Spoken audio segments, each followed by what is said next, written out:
People are dying at home. People are dying on the streets. And these kids are the collateral damage of it. They got to witness people ODing in the middle of their practice, people having sex, people taking dumps in our door where the program runs out of, and their response is, be patient. I've been dealing with this for over 10 years. And it's only getting worse. It is. Because the kids now, 10 years ago, were babies. Now they comprehend what's going on. And all we're asking for is what every other community gets, a clean and safe park.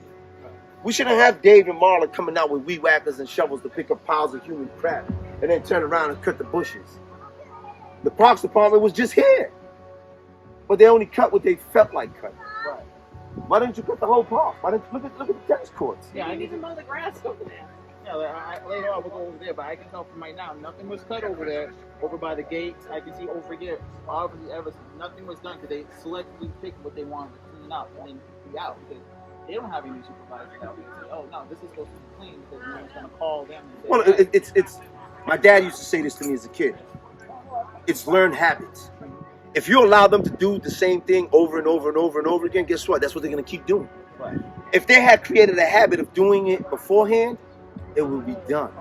The bushes would have looked like they're as tall as me. They're 4.5, 5 feet tall on the perimeter of the park, and that's where people are hiding needles and drugs. So we turn around and we say, hey, we need the edge of the park trimmed. Oh well, we cut the grass, but we need the edge of the park cut. Oh well, we cut the grass. You know, give me crumbs and then expect me to shut up. I'm not going nowhere. We're gonna fight to keep the program here. It's gonna take some work.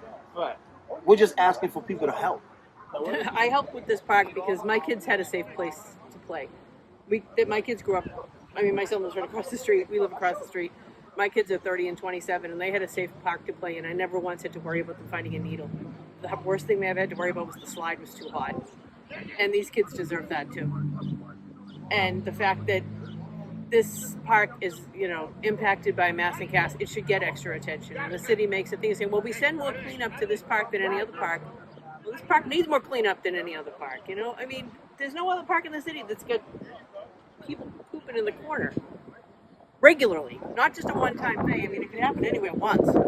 This is every day. And it's not fair. These kids deserve the same safe, clean space that every other kid in the city deserves. The city just redid Garvey Park. It's beautiful. Every kid deserves a park like Garvey Park. Every kid deserves a park like Millennium Park.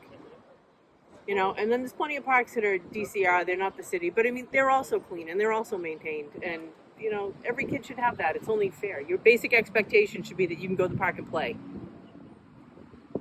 And some of these kids, this nonsense has been going on literally their entire life, since they were born or before they were born. And, what is that message from the city? What is that kid getting as a message? That they don't matter? They're not as important as the drug users of the street. They should be the most important. And the city talks about the most vulnerable all the time. That's their favorite word, along with equity, which is, if there was such a thing as equity, this park would be clean. But most vulnerable just depends on who the city's talking about. The elderly are the most vulnerable. The drug users are the most vulnerable. To me, these are the most vulnerable people in the city because they're children. And anything going on around them isn't really their fault. It's the situation they're in. It's, the neighborhood they live in. It's the school they go to. And, they didn't have any choice in that. And it's not possible to just say, well, just move or just go play in another park. What other park? Where's there another park around here if you live across the street or up the block? You're 9 years old. You don't drive. What are you supposed to do? So just clean the park for the kids, for crying out loud. It's not really that big of an ask. So that's why I do what I do. Because it's not my kids. But you know what? They are my kids. Every kid in this neighborhood is my kid. So that's what I'm here for. I can't guarantee if we find needles in the middle of the field. Marla and Dave is two people. Look how big this park is. We need ongoing. We got the encampment setting up now. We got one across here. We got another one over there. The top lot is full of people. And as the day progresses, it becomes more and more and more and more and more. And in the middle of our practice, there's somebody in the middle of the field ODing.